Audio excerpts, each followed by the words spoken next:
Yan, dumating na ang order ko na sapatos. Ayan. Isang puti, isang itim. Ayan, isa pa yan. So, dalawa sila. Ayan. Gustong gusto ko yung mga ganyan na sapatos, guys. Ayan, oh.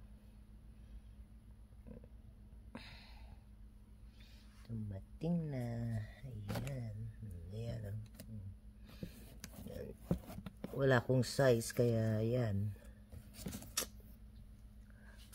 Nag-order na lang sa online. Ayan.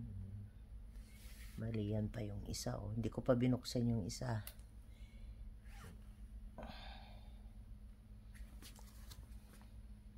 Ayan.